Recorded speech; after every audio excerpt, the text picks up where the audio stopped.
Hey guys, welcome to Conversations with Christians. Tonight we're up for a bit of a history lesson where we're going to be talking about the history of the Bible. So, with that, let's get started.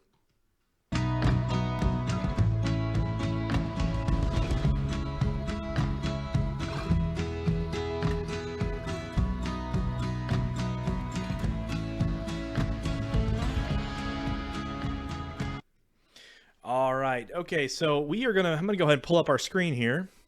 Going to be using Microsoft Paint and a screenshot I took of Google Maps, and we're going to be talking about the first 1500 years or so of the New Testament. So, to get started, Israel is going to be our starting point with a really sloppy star right here. That's supposed to be a star. Just take my word for it. Right here over this little sliver of Israel. And the New Testament, if you're familiar with it at all, you know is not one complete book. It's more of a library of books, and it contains personal letters. It contains prophecy. It contains narrative and things like that. And this will represent. We'll just use Israel to represent. This is where it was all written. Okay, Paul was on several missionary journeys. Throughout the whole Mediterranean region as he was writing. But for our sake, Israel is the origin for this lesson tonight. So this is the origin of the New Testament. It was written in Greek, Greek. You guys can spell Greek. It was written in Greek because this is like kind of like English is today, the language used for business. Greek all over the Mediterranean is what all these nations at the time in the Roman Empire used to talk with one another. It was the language of trade, of commerce, and things like that. So the New Testament was originally written in Greek so the most people could read it. But the New Testament authors, Paul and the others, wrote it, and they sent letters out, and then there was copies made. So we have lines of transmission that started, and we'll just draw them like this. These are just generally representative lines of transmission up to different areas of this part of the world. Now, this is really important when we note how the Bible was translated, because it wasn't like a game of telephone where you have one line of transmission that goes around a circle. It's really important that we understand that's not how the Bible was translated. We have tons and tons and tons of lines of transmissions like this, and we're just representing it as a few here tonight. So we have the original authors. They write the New Testament in the first century. Very quickly, very early on in New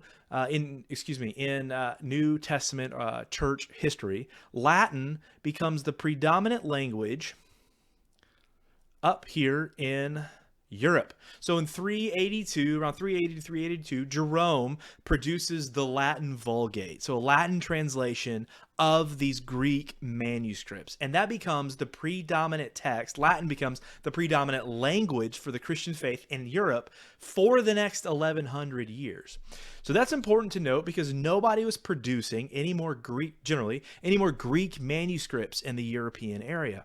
However, Greek was still popular down here in the North Africa region, and as well up here in this small westward part of Asia. So we still have Greek manuscripts being copied down here in North Africa and in this area of Asia, but not in Europe because they were focused on the Latin. Latin was dominant. So Greek manuscripts were continually produced until the 7th century.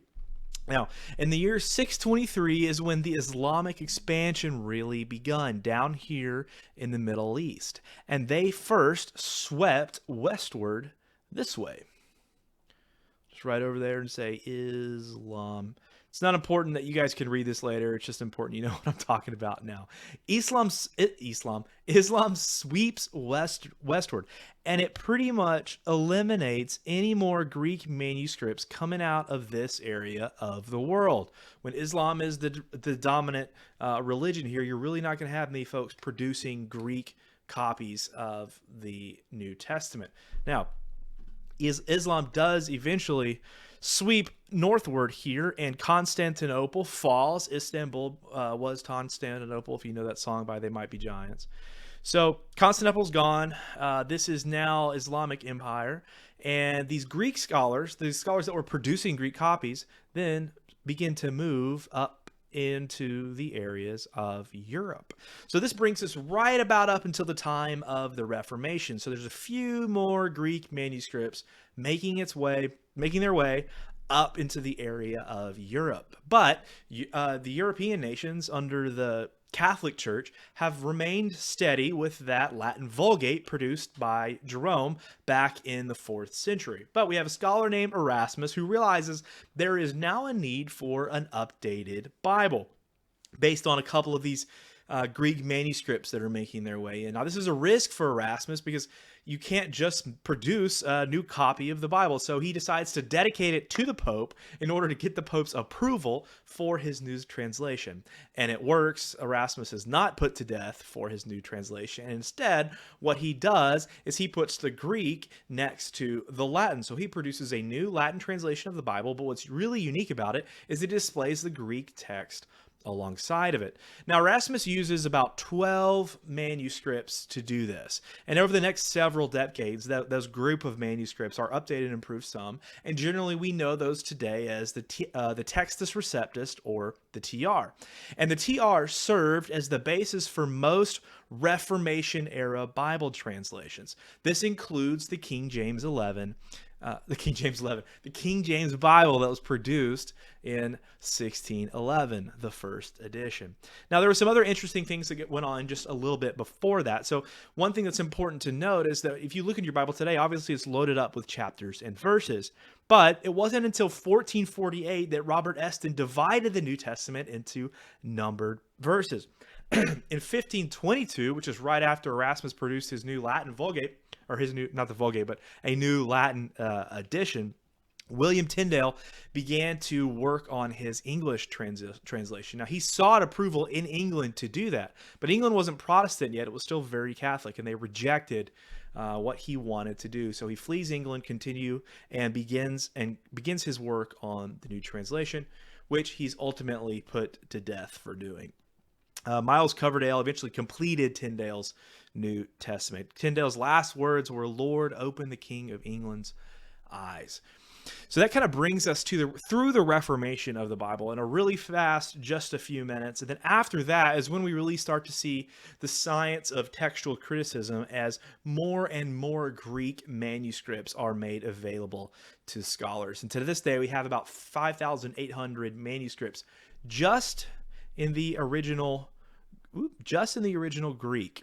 Okay, not including Latin or any of these other languages of the world where copies would have been made, but just the Greek. Over 5,800 copies that we use to produce the new editions, or the modern versions, not editions, of the Bibles that we have today. So it's really an amazing thing. It's not like a game of telephone, so don't let anybody ever say that, because if they say that, they just have never looked into it. And so what we can do today is we can compare these different lines of transmission, of which there are many that cover the globe, to understand what it was that the original authors wrote back in the 1st century. And we can have great confidence that what we have today is what was in fact written then. Hey guys, I hope if you enjoyed this video, please like, share, subscribe, and all that stuff for more apologetics and evangelism related content. This is Tim, and I will talk to you later.